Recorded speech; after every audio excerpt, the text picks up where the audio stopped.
Good morning. I hope everyone's doing well. I hope everyone is staying safe and healthy, both physically and mentally. So it is the middle of April here in Nova Scotia. Spring has started, but spring in Nova Scotia comes later than it does to most of the world. I mean, don't get me wrong, it's beautiful. I don't see clouds anywhere. The air is still. The temperatures, though, are still running around 5 degrees Celsius. So I've been watching the ground to see if there's any new growth. And one of the indicators that I like to look for is the Mayflower, the plant symbol for Nova Scotia. And little buds, but they're not open yet. So it's a little bit too early for me to show you Mayflowers. I don't see anything else coming up. Well, I see buds on the ends of the maples, the little winter bugs ready to burst. Same thing for the birch, they're coming out, but not much to show you in the way of plant life left yet. And would you believe we had quite a bit of snow, we had quite a bit of rain all spring, but already it's the middle of April and we're under a fire ban. The fire restrictions start in Nova Scotia on March 15th and they run through to October 15th. And for those of you who live here, you probably already know it. And if you don't, let me quick explain. So the fire restrictions in Nova Scotia are such that between March 15th and October 15th, there is no burning permitted between 7 a.m. and 2 p.m. So no breakfast fires for if you're out camping. Then before 2 p.m. they make a decision if they're going to allow fires for the rest of the day. So the next segment of time is 2 p.m. to 7 p.m. and they will say either it's a green, you're free to have a fire, or it's orange, which means that you can't have a fire until after 7 p.m. If it's red, it means no fires at all. So for the last week and a half, would you believe we've been under an orange fire ban, meaning I can't have a fire here until 7 p.m. in the evening. But I do plan on cooking myself some lunch. So how am I going to do it? Well, that's what I come out to do today, is to share with you how I'm going to cook my lunch during a fire ban. If you're interested in seeing what it is, follow along.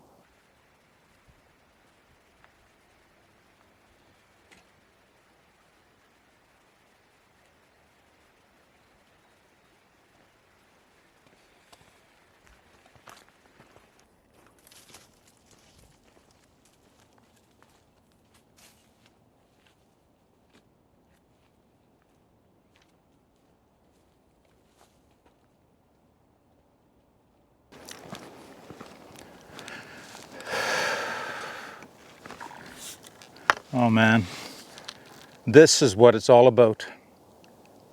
This is one of those perfect days. Still, very little breeze, not too warm, sunshine, not a cloud in the sky. Some little flies flying around, I don't know what they are, but the good news is they're not black flies, they're not mosquitoes, they're nothing that bites. There's a lot of them though. Wonder what comes out this time of year. I'll have to look that up.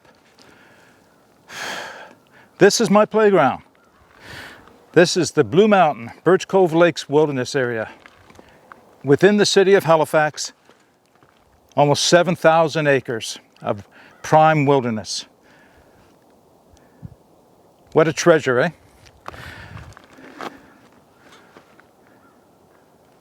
But there's a lot more to show you, and I've got a lot more to do.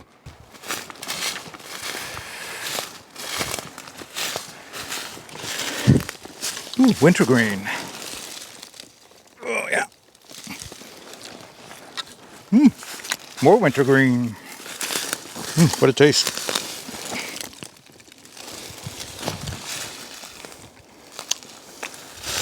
Quite a few of them around here. Labrador tea, cool.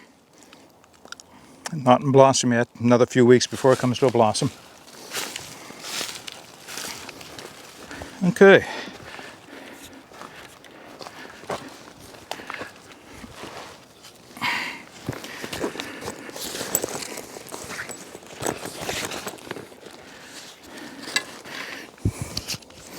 So you can obviously tell I've switched into a frame pack, very old school. I think it's a Camp Trails one I picked up recently. Haven't adjusted it. And I've got it way overloaded with stuff today. This is not an ultralight hike.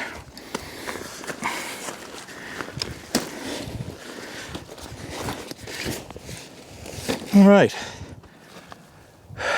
let's get this camp set up for the day.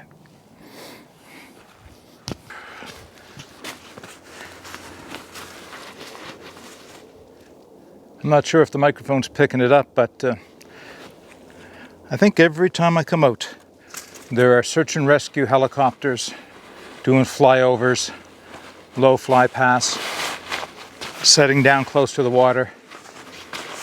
Sometimes they're actual rescues. Not today, I don't think, though. I don't think, but you never know. Maybe there is a rescue going on already. All right, first job of the day. Set up the hammock chair.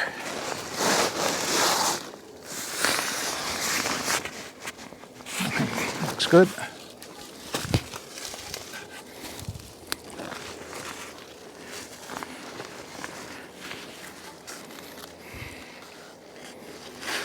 I guess that's one of the things about being in a wilderness area that's so close to the city, is that a lot of people are coming out to enjoy it, especially during this time of pandemic and lockdown. But not a lot of them are very experienced at being in the woods. And while I encourage people to come out,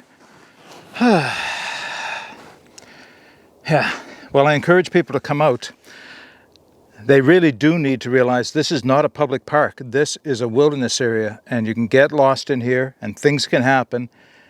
The only good news is that there is good cell coverage, at least most of the areas. I mean, when I drop down into some of the ravines, I've noticed my cell coverage drops. So when people get into trouble, this is probably the area of the province where there are more rescue calls for search and rescue than anywhere else. And it's exactly because of that, the density of the population.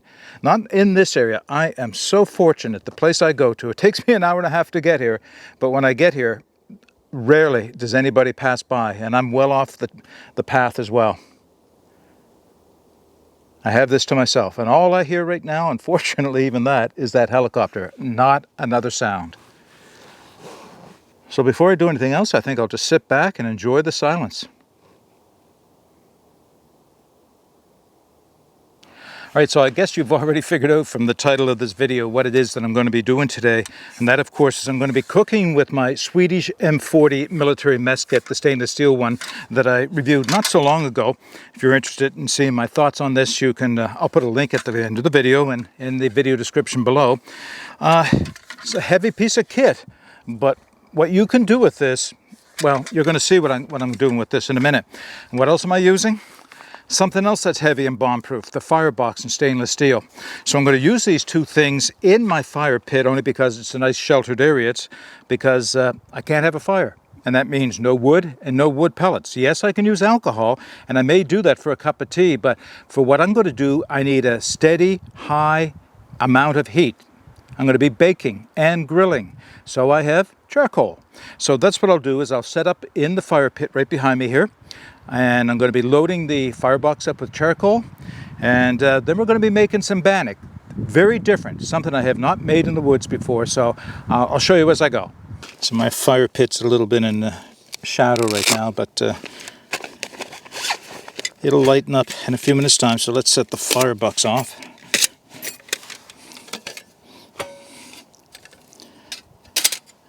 Okay, I think I'll turn it this way. I'm going to face it a little bit towards you like that, because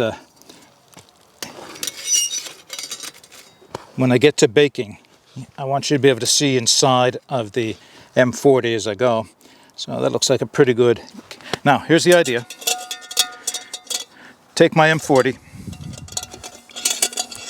I'll be putting what I'm baking inside of that, and that's going to go right on top.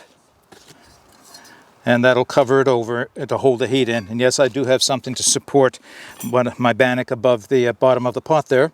And what's cool is the handle should act to be able to allow me to put a few coals on top for some top browning as well. But one step at a time. Let's get the charcoal lit. Piece of I had one of my viewers call it wood wool, and I've heard it called wood wool before, but it's actually a brand by Royal Oak, and it's called tumbleweed, but basically it's wood wool.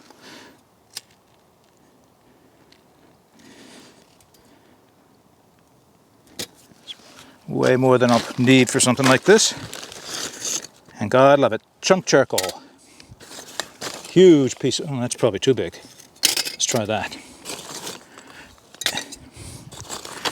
Takes a little while. I'm doing this first, of course, because it takes a little while for this to build up to heat.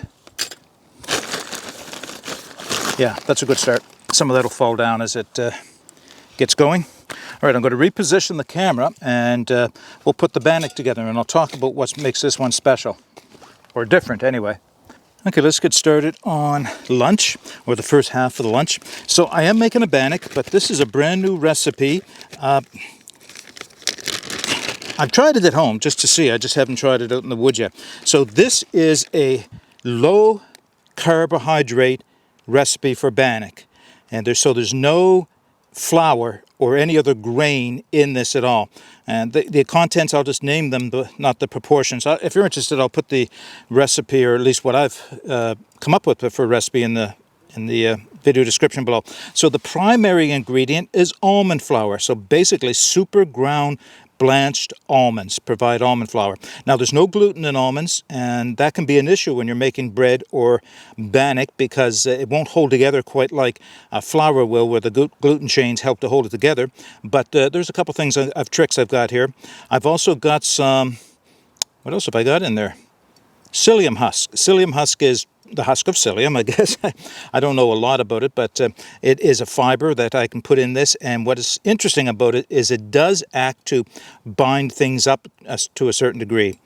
And there is some other ingredients in there that off the top of my head, obviously baking powder, salt, and that are in there as well. Now, this is going to be not your easy, I shouldn't say not easy, but not your typical bannock. So I've got about a cup of materials, a little bit more. So I'm only going to pour about half of this into the top half of my M40. What have I got there? Yeah, because I don't need a big bannock. I've also got something else I'm eating. This is not my lunch. This just goes with my lunch. Yeah, okay. Main part of the lunch, beautiful Italian sausages. That's what my main part of this lunch will be. So how am I going to get that to hold it together?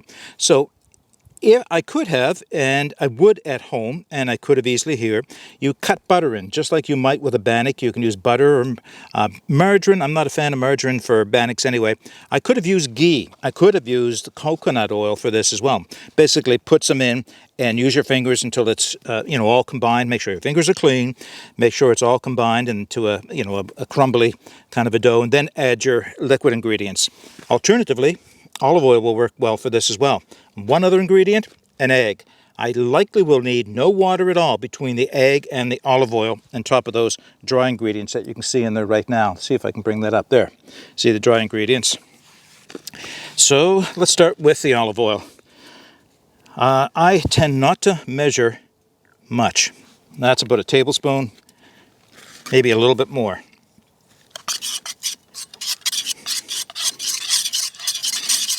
So all I'm doing here is just, oh yeah, coconut flour. That's one of the other things in here, coconut flour. And flaxseed, ground flaxseed. That's the other ingredient. All I'm doing right now is just combining the oil with my dry mixture until it's nice and crumbly. Just like you were making any other bannock or biscuit dough where you cut butter in.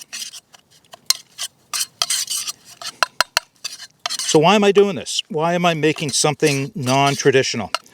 I'm looking at some alternative healthy foods that I can take on the trail. I'm going low carb these days. It's made a huge difference in my health.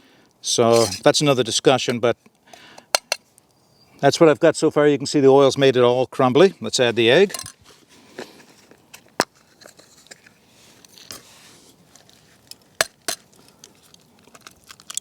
One egg. Mix that in. Now, between the almond flour and the egg, especially the egg yolk, ooh, that egg went a long way. I think I'm going to have to add some more material. That's why you don't put all your dry ingredients in first. always hold some back. It's going to be very yellow. First time I did this, it reminded me of an almond cookie. Okay, that is way too wet. However, having said that, if I let it sit, it'll also start to soak up the wet ingredients. It's already doing that. It's getting thicker as we sit, but I am going to put a little bit more dry ingredients in to get it to something I can pick up with my hands.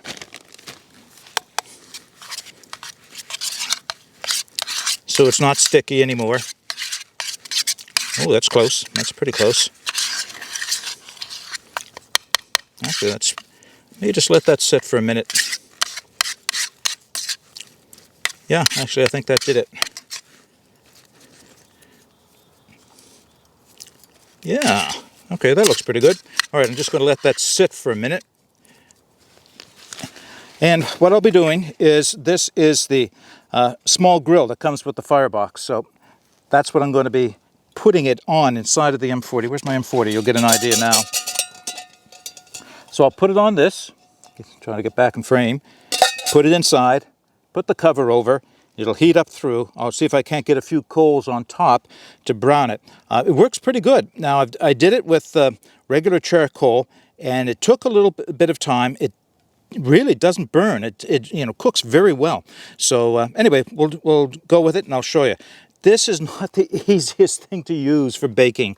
Certainly something like a zebra billy can with the locking lugs or the locking clips that you can get from the Firebox stove make life a lot easier.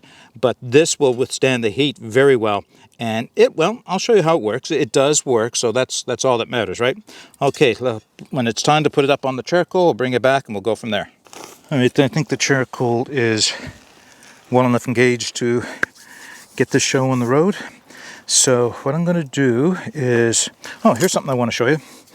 I recently purchased a couple of titanium implements off of AliExpress. I don't know what brand these things are. HWZSSEN. I don't know.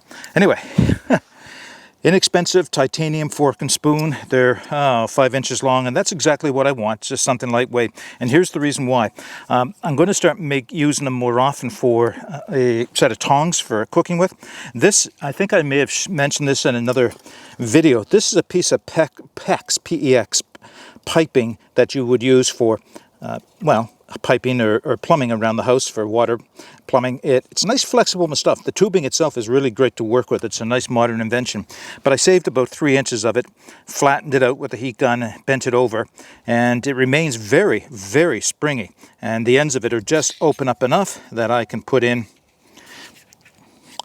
my fork and spoon. And I know it looks exactly like something you might buy at the Firebox stove. And it pretty much is exactly what you might buy at the Firebox stove, except I made it for much less. The fork and spoon are maybe $5-6 Canadian each, but that works really well for grilling. So what I wanted to do with this now is take out at least one good piece of charcoal, maybe two. Yeah, I'll take out two pieces of charcoal. Man, there's some heat in there, because I'm going to put them on top of the M40. So here is, I'm not even sure that I'm in frame, so I got to bring my monitor around. Good, I am in frame. There is my Bannock, made from almond flour, coconut flour, psyllium, husk, flaxseed, ground flaxseed, and baking powder, and olive oil and an egg. Right, okay. So that's my Bannock, and now I'll just put that right inside of the M40 like this, and put the cover on. And I will put it right up on top. And the Firebox stove is ideally situated for using the curve. And I know, yes, there's a trick where you can put the fire sticks up at angles to support a pot, a round pot. Don't need to do it with this. It works perfectly well. I am putting the flap up on the back a little bit. And yeah, so we're ready to go. The trick is going to be when I have to check it. So I do have gloves because I've done this, and it gets really, really hot. But oh yeah, that works. Okay. Using the wire bail handle to put some heat on top. I could probably throw another one on, but I think that's fine for now. All right, so my experience is 10-15 minutes, but we'll come back and have a look at it in maybe 10 minutes to see how close it is to being cooked. Hopefully it is, because then I want to get my sausages on. All right, and so full disclosure, I did check it once already to see how close it was. It's been about 15 minutes. I'm finding when I do this that it doesn't seem to overcook. Now, maybe whether or not that's the recipe for the bannock or not, but I don't seem to burn when doing it this way. So I could leave it a little bit longer, but I don't need to. Now, just a little thing I picked up or made off of a little branch on the ground here. The loop that would secure the M40 through the handle right here is the easiest way for me to pick it up a little bit. And I do have to pick it up slightly because the cover has to clear the firebox in order for me to pull it off. So I'll show you what I mean. Take my 2 pieces of charcoal off. So I just slide a little piece in. I can't handle it with your hands, right? And lift it a little bit. That way I can work the end off. And there is my bannock, and that is looking good, smelling good. I'll show you what I did. Just a little piece of end of a pine branch for a toothpick, and it came out clean and dry, so it is ready. The trick is not to drop it on the ground. I'll slide it over to the plate here. I'll show it to you in a second. I have to use my grill now for my lunch. So I'll take this off, set that aside, and I'll be putting the grill on after I put a few more pieces of charcoal in, let them come up to temperature so that I can grill my sausages up. Okay, let me reposition. I'll show you the bannock, and then I'll get set up for the sausages. All right, there's my bannock. Ooh, hot. Okay, just starting to brown. You know, I could have left that a little longer, but it is done. It came out dry. So it didn't brown much on top. A tiny bit soft on top, but like I said, it came out dry, so it is done. Now it's going to be cold by the time I go to eat it because I got to put the sausages on, but that's okay. So now I'll get set up and we'll put some sausages on.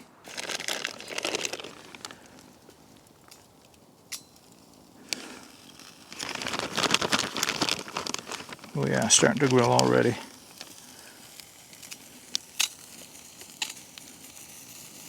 So in case anybody's interested, these are locally made. They're called a sweet Italian sausage.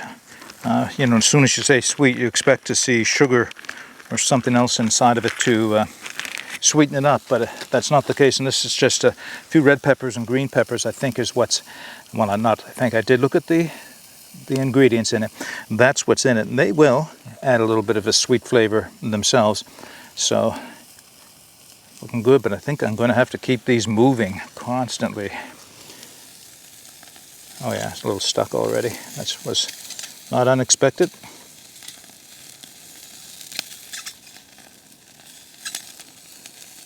There, that'll give you an idea. What was that on? 10-15 seconds? You're under no impediment using charcoal. In fact, charcoal is a real advantage when it comes to this type of cooking. Steady, even, intense heat.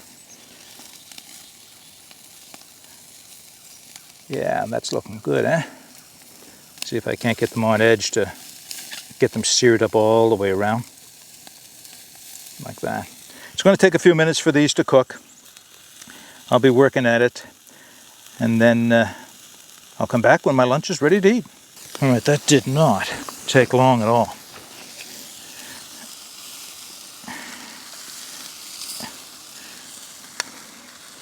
Not long at all. What do you think of that?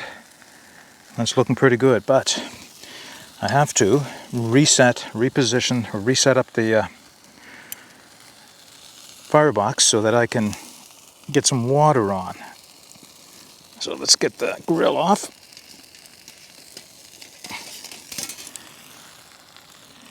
Actually, I don't even think I need to use the fire sticks for this. Push the damper down. Put my M40 on top. Right directly in like this. Spans the whole thing, works well. And with that much heat, I don't think it'll be long before my water comes to a boil. And then I'll make some coffee, but in the meantime, let's enjoy some lunch. Okay, let me show you what I've got here.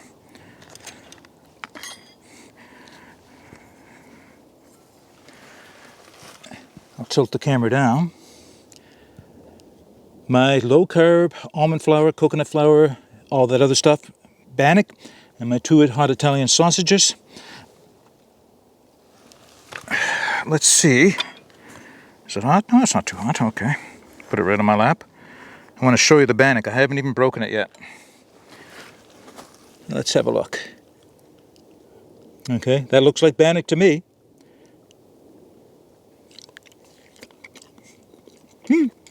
Okay, a little bit of a unique flavor. Nothing wrong with it, just different.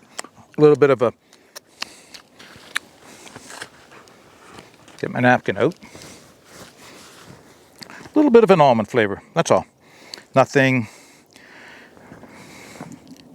hugely different. Nothing you have to put up with, kind of a deal. Very tasty. Actually, considering that there was no sugar in this, they're surprisingly sweet.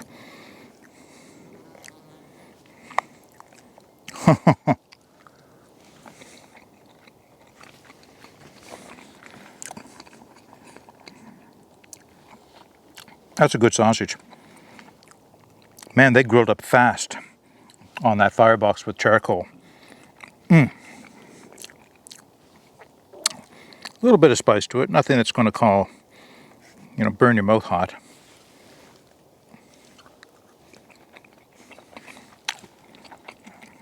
I can't get over that. And the nice thing about having Bannock with the sausages, they're leaking a little of oil, and the Bannock's going to soak some of that up. And that's my whole lunch. A low carb, high fat, well, relatively high fat, moderate protein meal. That's what this is all about. Okay, I'm going to enjoy this meal and then go back to making coffee, and I can see how much shadow I'm in. Holy smokes. Big pine tree right in front of my face. I'm just wondering if anybody else has been working on a low-carb Bannock recipe that they don't mind sharing. I'll share what I've got. It's a biscuit recipe for all intents and purposes, and I'll share what I have. But if you have any low-carb Bannock recipes that you want to share, put them in the show notes. Oh, this is important. I almost forgot to mention this. The idea of baking in the M40 came from some research I was doing, looking for cooking with the M40, and I came across a channel. I will put a link to the guy's channel and his name on the screen now. Kababos, Kababosc. I probably have that spelt wrong, but I'll put the correct spelling on the channel. I believe the guy is in Germany, but I watched him do some baking with his M40. I think it's the aluminum version. But he's baked pizza, he's baked cakes, he's baked, well, I don't know if he's baked Bannock or not, but he's done quite a bit of baking in his M40. So that's where I got the idea. So it's not original to me. I may have done a little bit different than he did, but I think he did it over the alcohol stove. And I tried that, and I ran out of alcohol long before my Bannock was ready. But yeah, in any case, it works well enough over charcoal. Okay, let me enjoy this meal, and then we'll set up to make a little bit of coffee. So I turned the camera around so that the sun was up over my shoulder, so I get a little better lighting. Of course, what happens now is I'm facing the wind. The wind is coming directly at me. But I've got the little windsock on my microphone, so hopefully it's going to cancel out enough wind that you can hear what I'm saying. So I'm going to make coffee, and it's been a while since I've actually demonstrated doing this, so I thought, why not? I'm going to be using the AeroPress. That's no surprise to anybody that follows my channel. AeroPress, despite all the other methods of coffee making that I use, the AeroPress remains at the top of my list. I can't say enough, but we can talk more about the AeroPress another time. What did I want to share with you today? Okay, you have seen this before. It's part of a set of items that was sent to me by my friend Rob Young from the Crafted Woodsman.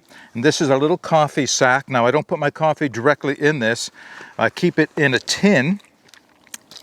That I want to talk about the tin for a minute, because people have been asking me about this. 2 years ago, 3 years ago, the Nova Scotia Bushcraft Gathering, the organizing committee, felt that they'd like to create a swag bag for everybody. And one of the things that we looked for was tins, some type of a tin that people could keep things in. Now, ideally, we would have found metal tins that would have withstood being thrown in the fire to make charcloth with. But we couldn't. What we did find was aluminum tins. Tins are containers, screw-top aluminum containers. So we bought a quantity of those and we passed them out as swag or door entry packages to everybody. I don't know what everybody else did with mine, but I find it perfect for carrying coffee in. And what I carry in this is my Rampage coffee. Yeah, you guessed it. I don't know if I've given a real close-up of that logo. That's their logo for Rampage coffee. I think you're like this on the back, though. They have a number of good things. Is that picking up? Hopefully that's...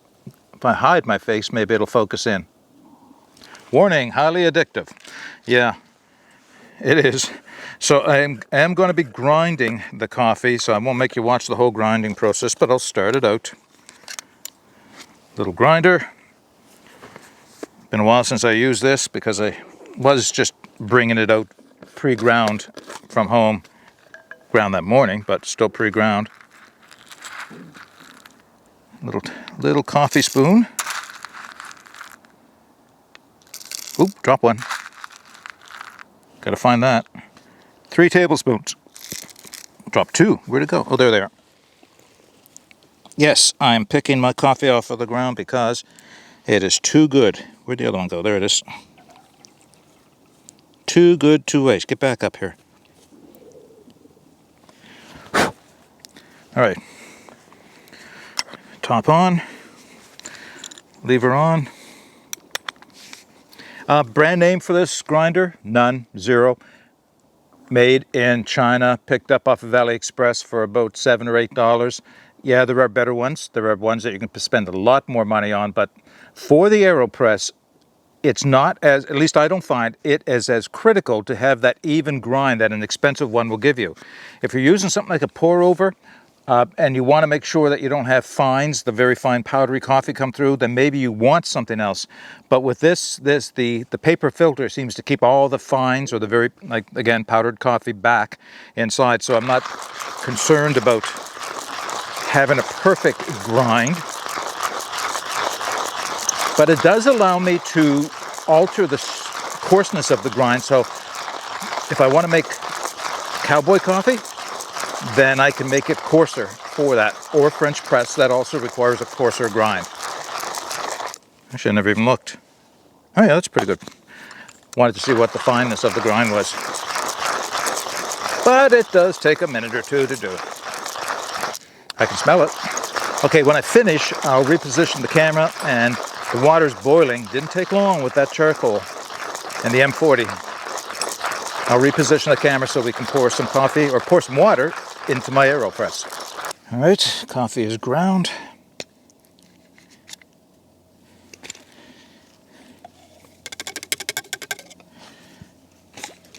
Put that aside, gloves on.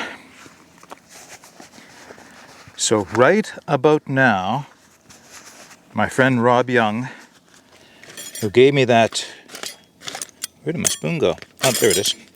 Who gave me that coffee set and the other little utensil set that I reviewed previously, is going to freak because he is as much of a coffee person, maybe more than I am, if that's even possible. And the reason he's going to freak is because I've got to take the water off of the heat, and it is boiling hard, and you never put, or you're not supposed to put, boiling hot water directly in your coffee. You're supposed to let it settle down a little bit. The ideal temperature for making coffee like this, well, if water boils at 212 Fahrenheit or 100 degrees Celsius, then 190, 195 Fahrenheit is good for coffee. Don't want it too hot, which would be about 90 or so Celsius. The rule is not a hard and fast rule. In fact, if you have lighter roast coffee, the temperature is not as critical as it is with darker roast. Darker roast coffee and hot water tends to make your coffee a little on the bitter side. That's according to the experts, and it does make a difference. I'll say it from my own experience as well. So that's hot. How am I going to pour this? I did not, well, maybe I still can do it. Set it up so that I can use the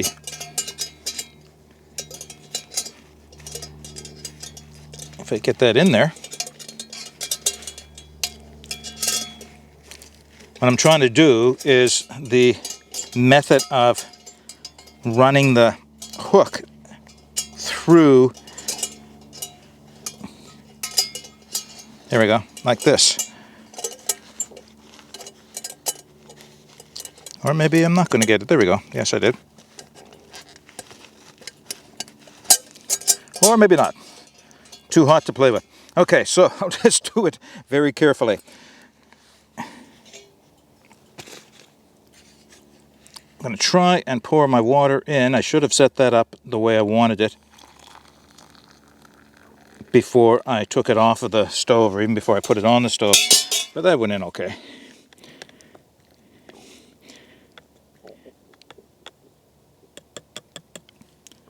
Now that's hot. Put the top on. I still need to give it a few minutes to steep in there. Now that's not going to give me 8 or 10 ounces of coffee. It's strong enough with 3 tablespoons to be 8 or 10 ounces of coffee. So what happens is, when I press it into the cup, I'll pour a little extra water in just to make up the difference in volume.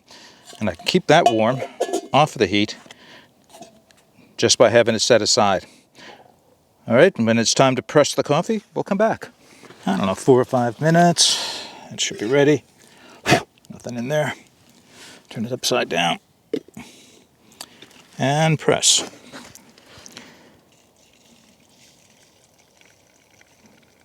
Don't have to press too hard, just an even, steady pressure. In fact, if you press too hard, I find it leaks out the side and spills over the edge. So just a nice, even, steady.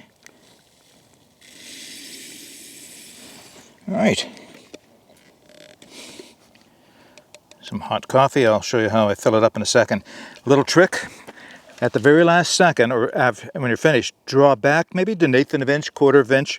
And what that does is when you take the top off, it pulls the filter back just a little tiny bit and makes it easy to pop out. Now, if you have a nice roaring fire going, actually it'll still work with what heat I've got left, I can dispose of the grounds directly in the fire, just this easy. Done. Pretty much clean, not perfectly clean, but enough that I can rinse it off and it'll be ready to go for another cup of coffee. And those grounds will be burnt up by the time I'm finished. All right, now, what I wanted to show you a minute ago that I couldn't quite figure out because I was trying to record it, and of course it always happens like that, is this is the way it's supposed to be hooked in on the handle. So now that I can pick it up and use it like this and pour a little bit more water in. Yeah, maybe 8, a little bit more than 8 ounces. That smells perfect. Okay, I'm ready to sit back and enjoy a cup of coffee. I'll have you join me if you don't mind. Okay. Oh, get the coffee.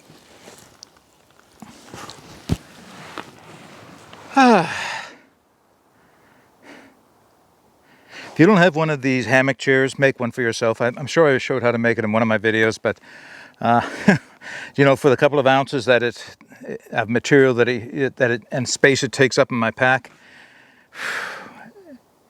I show using it this way with a tripod most often, but you can set it up like a small hammock between 2 trees if you don't have the materials to make a tripod, and sit in it. I figured another use for it, if you're hammock camping and you're looking for a gear, what they call a gear hammock, which is just a smaller hammock, sometimes suspend it underneath your sleeping hammock or beside your sleeping hammock, but still under the tarp. This would double up as that for sure. So you could suspend this underneath your hammock and throw your gear in there off of the ground, keep your boots dry and all your other gear dry. So it has a few uses that way.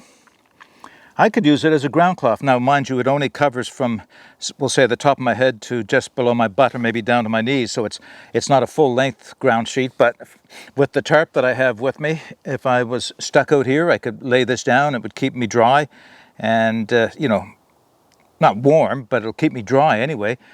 Enough that so it doubles up as a bit of a cloth that way. I guess there are a number of uses that could be pressed into, but the best use is what I'm using it for right now. Ah, that's nice.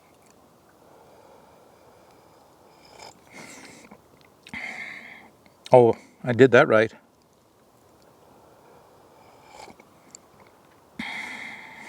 I'll tell you what's cool. I threw the coffee into the firebox on top of what was left of the charcoal in there, and the coffee is smoking.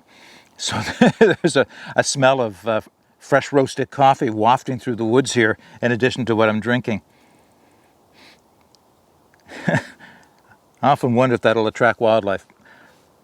If there were any black flies, it might work to repel black flies, but not yet. No black flies yet.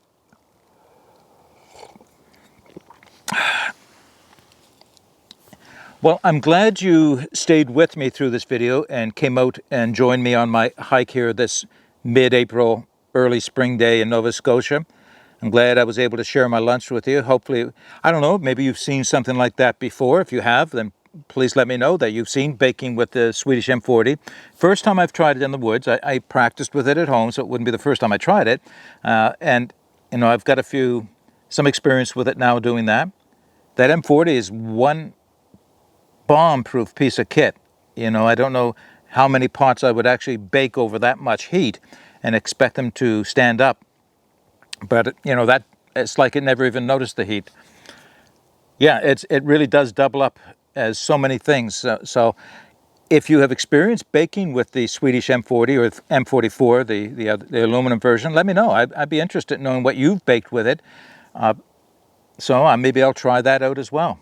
I also mentioned the Bannock. If you have Bannock recipes that don't involve any grains, no flours or anything else, that are low carb in nature, share them with us and I'll share them back out to the community.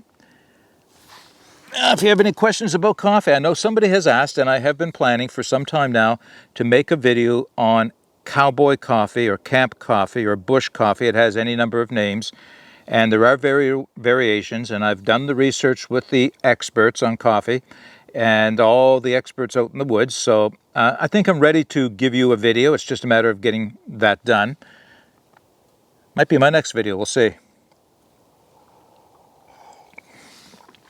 Folks, the pandemic is still with us, and it looks like it will be for some time. We are so fortunate here in Nova Scotia. Our numbers are very, very low. And there's any number of reasons people will say that the reason for that here. But I believe it's because of the good management on the part of our government and our public health people that, and the people of Nova Scotia, because we've been under a lot of restrictions. We haven't been as open as some places have been.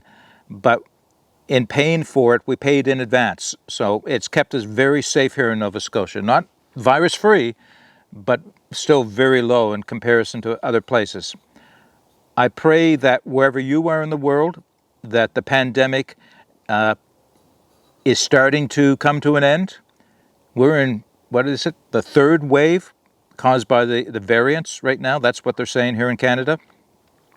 We have the vaccine being rolled out. I've had my first shot, and I won't get my second one until July.